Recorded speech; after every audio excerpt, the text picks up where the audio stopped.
Chapter 14, Acid and Base Equilibria.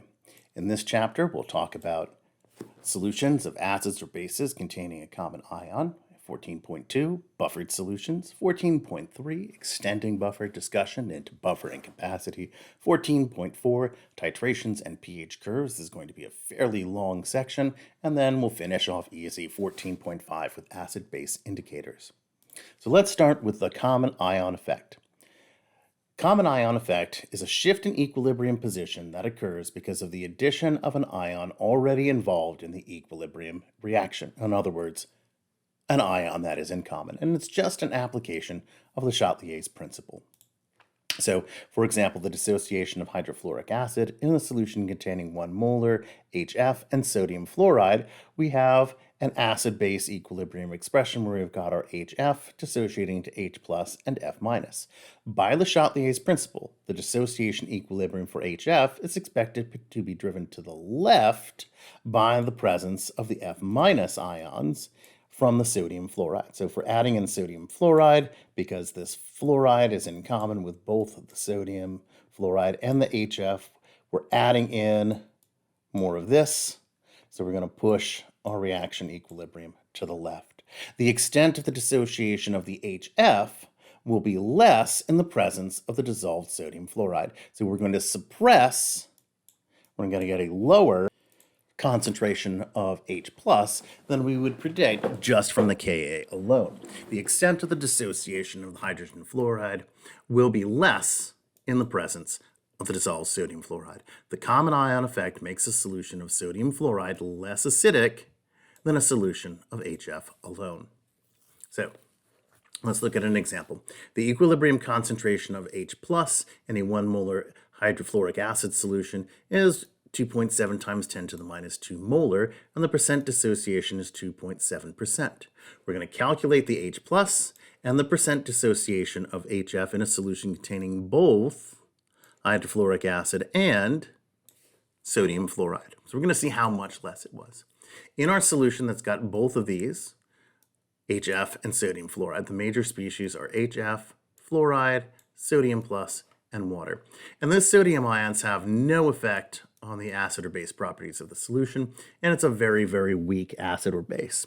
So the important species are going to be HF and F minus, which participate in the acid-base dissociation equilibrium, and that controls the amount of H plus in this solution. So the position of the equilibrium solution is going to be dictated by this chemical equation.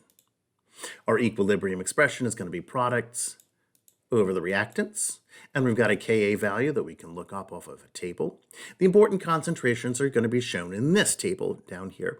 Our initial concentration of HF is going to be 1. That's coming from our dissolved hydrofluoric acid.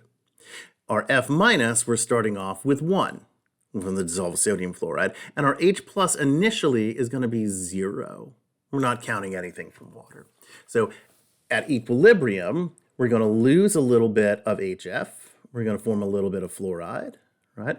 But we already started off with 1 molar F minus, and our H plus will be X.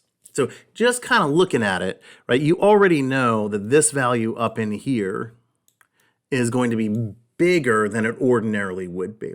So that this H plus has to be smaller to maintain K at 7.2 times 10 to the minus 4.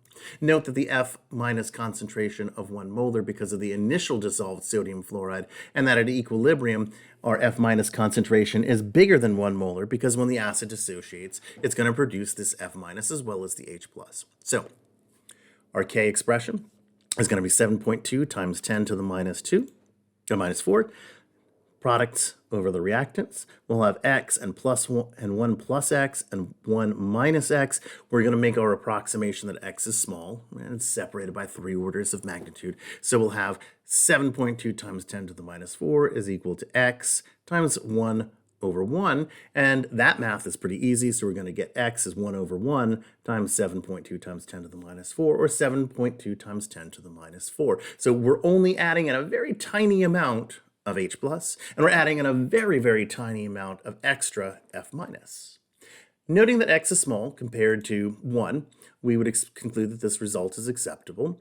Thus, our H plus concentration is 7.2 times 10 to the minus 4. And we'll do the minus base 10 log of that, and we'll get our pH. So our pH is 3.14. The percent dissociation of hydrogen fluoride in this solution is just going to take our our H plus concentration divided by our HF concentration times 100. So 7.2 times 10 to the minus 4 divided by 1 molar times 100, 0.072%, right? Comparing that to what we had before, right? We're going to comparing that to our solution where we've got the common ion, where our H plus concentration is 2.7 times 10 to the minus 2, and our percent dissociation is 2.7%. The presence of the F minus ions from the dissolved sodium fluoride greatly inhibits that dissociation of the hydrofluoric acid. The position of the acid dissociation equilibrium has shifted to the left because of the presence of the F minus ions from the sodium fluoride.